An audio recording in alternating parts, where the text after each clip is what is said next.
प्यारे बच्चों, आज हम संधि के विषय में सीखते हैं। संधि किसे कहते हैं? दो निकटतम वर्णों के मेल से जो विकार या परिवर्तन होता है उसे संधि कहते हैं।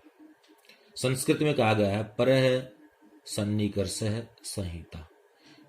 वर्णानाम अति संहितम सन्निधि संहिता संयम स्यात्। अर्थात दो निकटतम वर्णों की अत्यधिक समीपता को संधि कहते हैं, किंतु दो वर्णों की अत्यधिक निकटता यानी कि केवल मेल, सामान्य मेल को हम संधि नहीं कहते। संधि कहते हैं हम विकार को। दो निकटतम वर्णों के मेल से जो विकार होता है, परिवर्तन होता है, उस परिवर्तन को संधि कहते हैं। क्योंकि यदि परिवर्तन रहित मेल है उसे संयोग कहा जाएगा। जैसे मान लीजिए हम एवं जमा एव, इन दोनों शब्दों को जोड़ें तो वो एवमेव ऐसा बनेगा।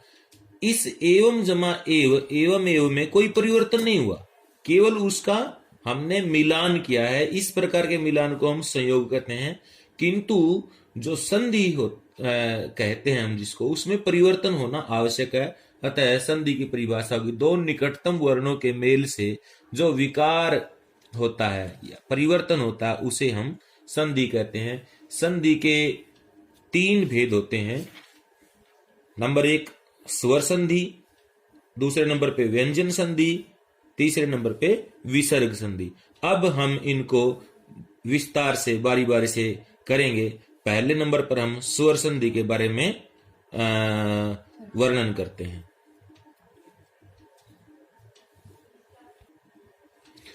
दो निकटतम स्वर वर्णों के मेल से जो विकार या परिवर्तन उत्पन्न होता है उसे स्वर संधि कहते हैं। स्वर संधि के 8 भेद होते हैं, किंतु उनमें जो मुख्य है ना, मुख्य 5 भेद हैं। उन 5 भेदों में पहले नंबर पे है दीर्घ संधि, दूसरे नंबर पे गुण संधि, तीसरी वृद्धि संधि, चौथे नंबर पे यण संधि और 5वें नंबर पे अयादि संधि है। इसके अतिरिक्त भी इसके 3 भेद होते हैं, जैसे पूर्व रूप संधि है, पर रूप है और प्रकृति भाव है।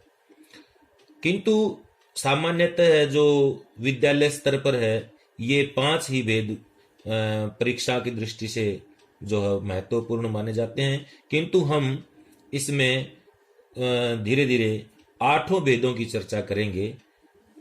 किंतु पहले जो है आज हम इस स्वर संधि के 2 भेदों को ही शामिल करेंगे, क्योंकि विस्तार हो जाता है और जो हम ये इसकी जो वीडियो बनाते हैं ये अत्यधिक विस्तार से बचने के लिए हम इसमें धीरे धीरे 2-2 या 3-3 भागों को शामिल करते हुए हम करेंगे। इस प्रकार से आज केवल हम दीर्घ संधि और गुण संधि ये सीखेंगे। पहला स्वर संधि का भेद है दीर्घ संधि। संस्कृत में इसके लिए जो सूत्र प्रयोग किया जाता है वह है अकः सवर्णे दीर्घ। प्यारे बच्चों, हमने प्रथम जो आपको लेसन करवाया था, पाठ करवाया था, उसमें हमने संस्कृत वर्णमाला करवाई थी जिसमें अकः, अक का मतलब क्या था? ए ई उ री लरी। यहां पर अक का अक से अभिप्राय यही है ए ह्रस्व या दीर्घ। इसी प्रकार ह्रस्व या दीर्घ ई, ह्रस्व या दीर्घ उ, ह्रस्व या दीर्घ री, इनसे परे इन्हीं के समान वर्ण आ जाए। यानी कि अगर मैं दूसरे शब्दों में कहूं ह्रस्व या दीर्घ ए ई उ री से परे उन्हीं के समान वर्ण, यानी कि ह्रस्व या दीर्घ ए ई उ री आने पर उन दोनों के स्थान पर क्रमशः एक दीर्घ स्वर हो जाता है। इसे हम दीर्घ संधि कहते हैं। जैसे ये ह्रस्व ए या ए से परे ए हो तो भी इन दोनों के स्थान पर एक दीर्घ स्वर यानी कि दीर्घ ए हो जाता है। आ से परे आ हो तो भी इन दोनों के स्थान पर एक दीर्घ स्वर यानी कि आ हो जाता है। ए से परे आ हो तो भी आ होगा और आ से परे ए हो तो भी एक दीर्घ स्वर यानी कि आ हो जाता है।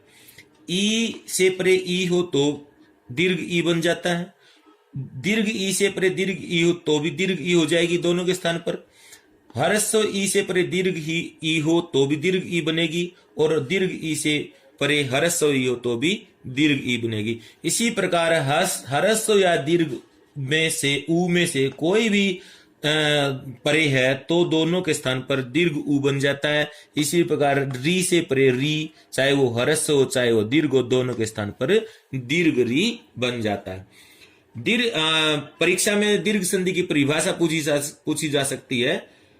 दीर्घ संधि की परिभाषा हम इसी प्रकार करेंगे, हरस्व या दीर्घ ए ई उ री से परे हरस्व या दीर्घ ए ई उ री आने पर उन दोनों के स्थान पर क्रमशः एक दीर्घ स्वर आ ई उ री हो जाते हैं।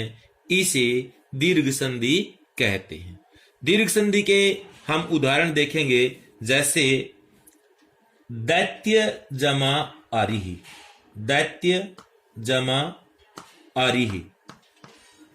यहां पर देखिए प्यारे बच्चों, दैत्य ये एक शब्द है जिसका अर्थ असुर या राक्षस होता है। यहां पर हम देखते हैं दैत्य के अंत में क्या है, दैत्य के अंत में यहां पर ए है। यदि हम इस ए को अलग निकाल दें तो यहां पर ये हलंत हो जाएगा, क्योंकि इसमें से हमने ए को स्वर को निकाल लिया। और इधर आरिही के शुरू में है ए और यहां पर रह जाएगा री।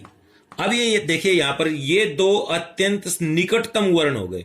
निकटता हम किस प्रकार देखते हैं, निकटता का मतलब ये नहीं है कि द और तय भी निकट है। निकट का मतलब है उच्चारण स्थान की सादृश्यता, स्थानीय अंतरतम के आधार पर हम कहते हैं कि दो निकटतम, यानी कि दो जिनका उच्चारण, जैसे मान लीजिए एक स्वर है, एक आगे व्यंजन है, उसके बाद फिर स्वर है, फिर स्वर है, तो दो स्वर जो इकट्ठे होंगे वो निकटतम होंगे। उच्चारण स्थान के आधार पर जो दो वर्ण समान होंगे वो निकटतम होंगे। तो यहां पर ये भी स्वर है, ये भी स्वर है, इसलिए ये दो निकटतम वर्ण हो गए।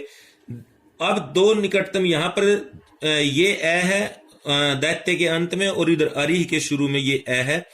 ये निकटतम वर्ण हो गया। अगर हम इन दोनों को जोड़ें तो देखिए ए और ए को हम जोड़ेंगे तो क्या बन जाएगा, दीर्घ ए बन जाएगा। इस ए और ए इन दोनों के स्थान पर एक दीर्घ स्वर बन गया आ। कोई भी व्यंजन वो अपने से आगे वाले स्वर में जाकर के मिलता है, तो हम यह में इस आ को मिलाएंगे तो ये बन गया दैत्य। यह में आ मिला दिया दैत्या और पीछे रिही, तो ये बन गया शब्द हमारा दैत्यारिही। हिम जमा आलय। देखिए प्यारे बच्चों, हिम के अंत में यहां पर क्या है, ए, और आलय के शुरू में क्या है, आ। लय है पीछे रह गया। अब हम ए और आ इन दोनों को जोड़ें तो यहां पर क्या बन जाएगा, एक दीर्घ स्वर बन गया आ। जैसा मैंने पहले बताया था, कोई भी स्वर हो अपने से आगे वाले व्यंजन में मिलता है। आगे व्यंजन क्या है, मैं। हिम, इस हिम में मैं में आ मिला दिया तो क्या बन गया, हिमा, और पीछे लय है तो क्या बन जाएगा शब्द हिमालय है। इसी प्रकार आगे है दया जमा आनंद है। दया में पीछे क्या है, आ। आनंद के शुरू में क्या है, आ, पीछे रहेगा नंद है। आ और आ ये दोनों निकटतम स्वर हैं, इनको हम जोड़ेंगे तो दोनों के स्थान पर एक दीर्घ स्वर बन गया आ। अब ये आ किसे मिलेगा, अपने से आगे वाले व्यंजन में, य में, तो द या, और पीछे क्या है, नंद है, दयानंद है। इसी प्रकार अगला उदाहरण देखिए, गिरी जमा ईश है। गिरी में अंतिम स्वर कौन सा है, ई, हरस्व ई, और ईशय के शुरू में क्या है, दीर्घ ई है, पीछे रह गया श है। ई और दीर्घ ई दोनों को जोड़ेंगे तो इन दोनों के स्थान पर एक दीर्घ ई बन गई।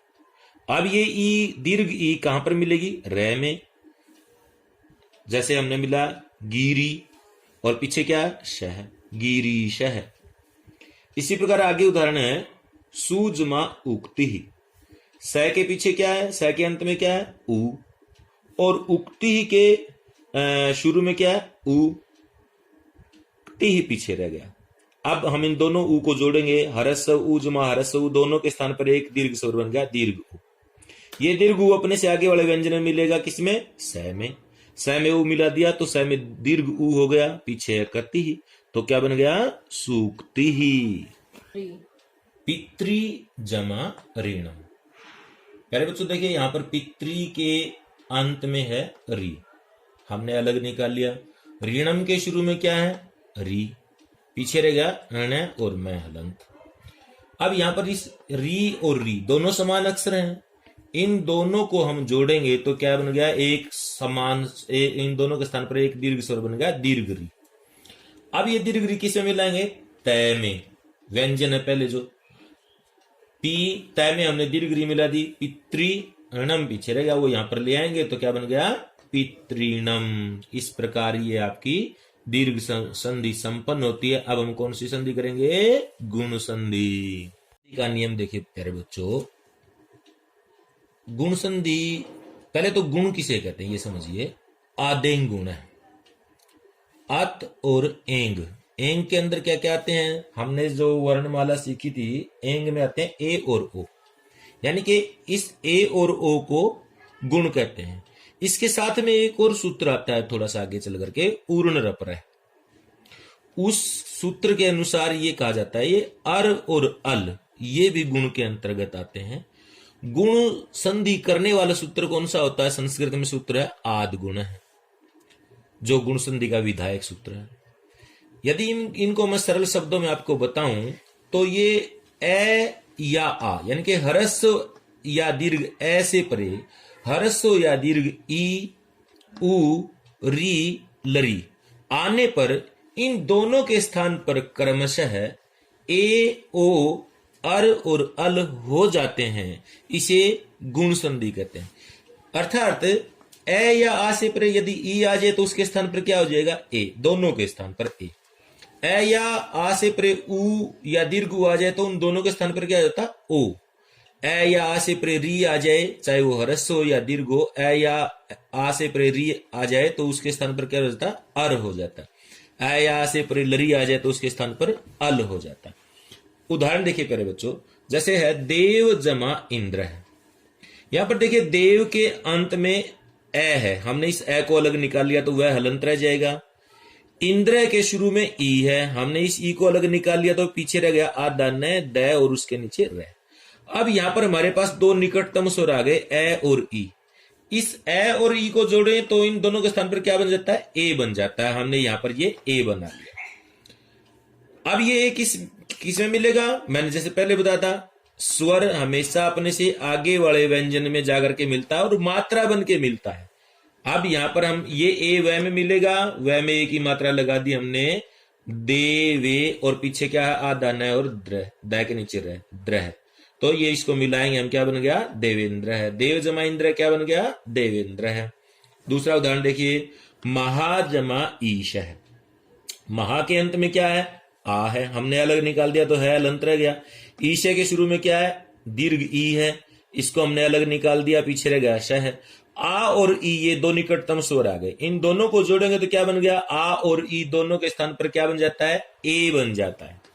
ए बन गया। अब यहां पर हम इस ए को मिलाएंगे किसमें? है में, अपने से आगे वाले व्यंजन में। है में ए मिला दिया, क्या बन गया? महे, पीछे शह बचा हुआ तो क्या बन गया? महेश है। अब यहां पर देखिए महाजमा उदय है। महा में अंत में, महा के अंत में कौन सा स्वर है? आ, हमने अलग निकाल दिया, है अलंत रह गया, मैं है आ, हमने अलग निकाल दिया। उदय के शुरू में उ है, हमने इसको अलग निकाल दिया, दय है पीछे रह गया। आ और उ, इन दोनों को अगर हम जोड़ें तो आ और उ दोनों के स्थान पर क्या बन जाता है? ओ। अब ये ओ किसमें मिलेगा? अपने से आगे वाले व्यंजन में, है में।